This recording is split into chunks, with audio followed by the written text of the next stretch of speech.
এই রমজানে একটি নামাজের কথা বলবো, শত কষ্ট হলেও এই নামাজটা আপনি ছাড়বেন না, একবার হলেও এই নামাজটা আপনি পড়বেন। নবীজি এই নামাজের এত গুরুত্ব দিতেন, নবীজি বলেছেন জীবনে একবার হলেও তুমি এই নামাজটা পড়বে। এই হাদিসটি ইবনে মাজাহ শরীফের, তিরমিজি শরীফের এবং আবু দাউদ শরীফের 1297 নম্বর হাদিসের মধ্যে এই হাদিসটা বর্ণনা হয়েছে এই নামাজের কথা। নবীজি তার চাচা আব্বাস রাদিয়াল্লাহু তাআলা আনহুকে ডাক দিয়ে বলছেন, চাচা আমি আপনাকে এমন একটি নামাজের কথা বলছি, এই নামাজটা আপনি প্রতিদিন একবার হলেও আপনি আদায় করবেন। চাচা যদি প্রতিদিন সম্ভব না হয়, অন্তত সপ্তাহে একবার হলেও আপনি নামাজটা পড়বেন। যদি সপ্তাহে সম্ভব না হয়, তাহলে আপনি মাসে অন্তত একবার এই নামাজটা আদায় করবেন। চাচা যদি মাসেও আপনার পক্ষে কষ্টকর হয়ে যায়, বছরে একবার পড়বেন। যদি বছরেও না পারেন, জীবদ্দশায় অন্তত একবার হলেও নামাজটা পড়বেন। কারণ এই নামাজটা এত পাওয়ারফুল নামাজ। এই নামাজটা আদায় করার কারণে আপনার প্রকাশ্যে অপ্রকাশ্যে যত গুনাহ করেছেন, আপনার ইচ্ছায় অনিচ্ছায় যত গুনাহ করেছেন, আপনার অতীত জীবনে যত গুনাহ করেছেন, সব গুনাহ আল্লাহ আপনাকে ক্ষমা করে দেবে। চাচা এই নামাজটার নিয়মটা একটু ব্যতিক্রম। এই নামাজটাকে বলা হয় সালাতুত তাসবিহ।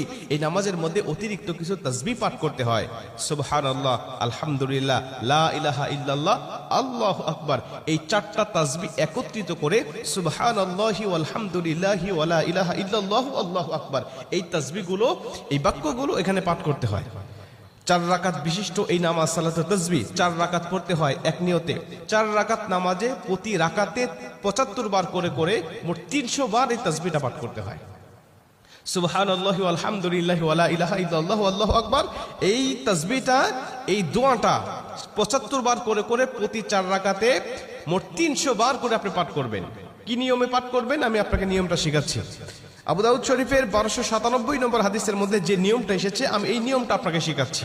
আমাদের সমাজে আর বেশ কিছু মানুষ বেশ কিছু নিয়ম বলে, কিন্তু আমি আপনাকে হাদিস থেকে সরাসরি নিয়মটা জানাচ্ছি। এটা আপনি রেকর্ড করে নেন, খাতা কলম থাকলে লিখে নেন। প্রয়োজনে এটা যেহেতু সোশ্যাল মিডিয়াতে যাবে, ফেসবুক ইউটিউবে যাবে, এটা আপনি সেভ করে নিজ আইডিতে শেয়ার করে রেখে দিবেন, যাতে আপনিও শিখতে পারেন, অন্য মানুষকে শিখাতে পারেন। আপনার শেখানোর কারণে কেউ যদি নামাজটা আদায় করতে পারে, ও যে সওয়াবটা অর্জন করবে, সওয়াবের একটা অংশ আল্লাহ আপনার আমলনামায়ও দান করবে।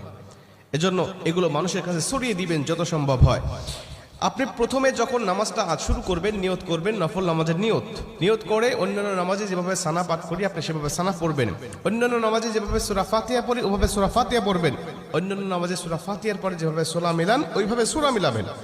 সূরা মিলানোর পরে রুকুতে যাবার আগে দাঁড়ানো অবস্থায় আপনি 15 বার এই তাসবিহটা পাঠ করবেন। সুবহানাল্লাহি ওয়াল হামদুলিল্লাহি ওয়া লা ইলাহা ইল্লাল্লাহু আল্লাহু আকবার, এই তাসবিহটা পাঠ করলেন 15 বার।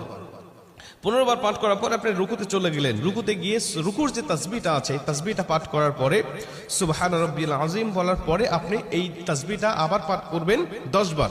সুবহানাল্লাহি ওয়াল হামদুলিল্লাহি ওয়া লা ইলাহা ইল্লাল্লাহু আল্লাহু